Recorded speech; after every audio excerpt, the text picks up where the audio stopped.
about 9 o'clock at night. Yeah. And home by about 7 in the morning. Hey, that's a beauty. Look at the size of that one. We've always got a position available, Paul.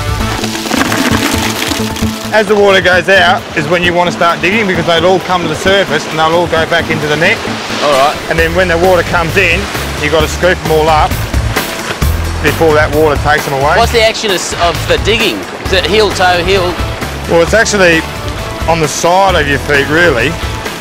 People got different techniques. You know, you got your legs, hips, ankles. You know what? This will become the new form of fitness craze. Get everyone down here doing this and they can take dinner home. Each year the beach is yielding about 1,100 tonnes, and they're even being exported to Asia. They love them. Once the humble cockle could be snapped up for 70 cents a kilo. Now it's up to $7. I'm catching them. I'm a cockler. I'm a happy cockler. Catching cockles is not just for the experts. In fact, anybody can do it. You just head down to the beach and do the shuffle. All right, everyone, shuffle. Show me your style. The Daffy family's been doing it for years. 10, 10. Yeah. Here comes a wave, ready? Let's get shuffling.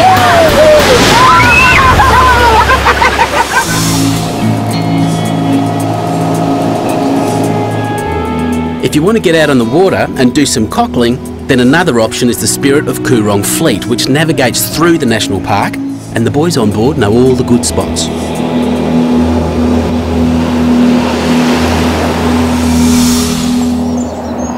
I've got my cockles and I'm off to McLaren Vale for my meeting with the mysterious producers, but first a detour, because the locals have been raving about a place called Maslin Beach.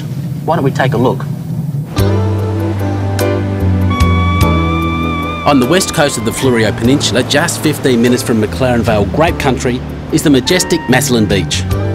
Now, you might be asking yourself, what am I doing here?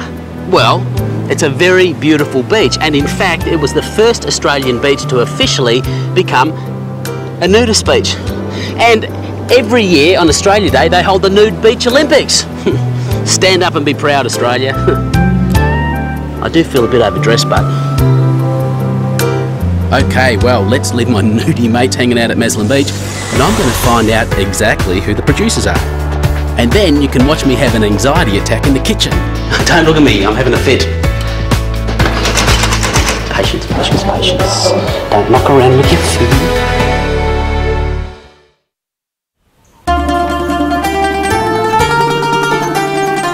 Very, very different lifestyle here. It is. I know. People think we're just here having a good time. Oh, we are. Actually, we are. Turns out the producers are Tori Morton and David Arbon. And they did both work in theatre and show business. But now they're living the dream on this amazing McLaren Vale spread, complete with its own vineyard and olive grove. So this is the guest house? Yes, this is where guests stay when they come in as part of our retreat. But they come and stay here on the basis that they pitch in, they pick herbs, they make wine, they crush the olives? Yes, we get them on doing everything hands-on, but you don't have to. You can just enjoy the food and enjoy the wine. So, and you cook for them? Yes, I do, and guest chefs. It's kind of a boutique do-it-yourself retreat for foodies. I need some herbs for my cockle linguine. I'm not actually sure what this is. This one? It smells good. Well, the best thing is have a taste of the leaf. Yeah. Tell me what you taste. Garlic? Yeah. Yeah. Garlic chive. Oh, well, I hope you're right. It's not some sort of noxious weed. Oh, we'll know after we've eaten. We will. I reckon I might use this in the pasta. I wasn't going to, but I think it'll be great. Yeah. Let's hope we don't cark it. No, that's right. We'll taste All right, one last assignment before I deal with those cockles. David is going to show me how to blend my own wine. Fantastic. So we'll start off with whatever percentage you think of these two in the measuring cylinder, and then we'll add the original wine. Okay. Just need some thinking time. Blending. If you go with 4% and 6%, no, it's 10%, so it's 3%, 7%. Peach. Got it. David? As happens in this neck of the woods, noted winemaker Chester Osborne from Darrenburg is doing a routine check of the producer's vines, and Tori thinks it might be a good idea for the great grape man to judge my amateur efforts. Oh, be kind, oh wise wine one. It's freshened up the whole palate. It's made it more elegant, but with longer, finer, fragrant fruit, and brings out a little bit more mineral sort of character of the Viognier and the Shiraz. Yep, so that's what I was aiming for. Yeah. It's fairly Viognier-like. So I don't know. It seems like there's about 6 or 8% or something almost. 6%. Well, you said 6 or 8. Yeah, well, I was going to go 7. I thought, oh no, go 6. So you think I should have maybe gone 4 or 5? No, yeah, I think so. Yeah. But Well, it's my blend. It's still a lot of fun. Thanks, mate. See you later. No worries, Chester. Wait, he doesn't know everything. Okay, let's get into the kitchen. I'm a cook, not a winemaker. I can't believe he picked it. Got to get on with my cockle linguine because Tori's invited over some friends for lunch. Nice technique there, Paul. I haven't cut myself once today. Garlic first. You don't want it too hot. Chilies and the garlic chives. Just let that cook for a minute. Stir the pasta. Just trying to work out what I'm doing next. Cockles, wine, parsley, cook. Cockles go in. Good splash of producer's wine. Why not? Now give them a shake. Now I'm just going to let that cook and they'll just open. They should be open. They've been cooking long enough. Now they're going to get tough. Don't look at me. I'm having a fit. Patience, patience, patience. Don't muck around with your food. Oh, geez, they're huge. It'll be right. Don't panic. I'll be fine. That's going to give it all a chance to cook. That's open. Then we go just all the noodles, and basically it's done.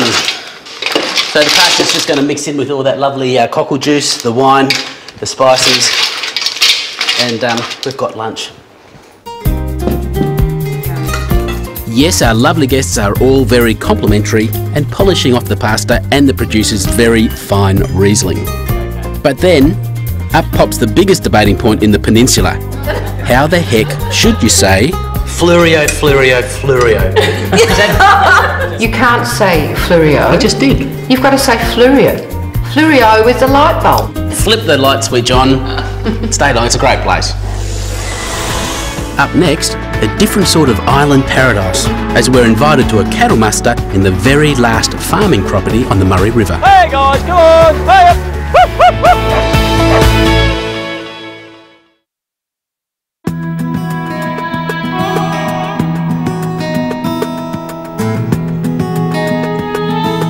This is Mundu Island, deep in the south of the Fleurieu or Fleurieu Peninsula, sitting in the heart of the Murray Mouth.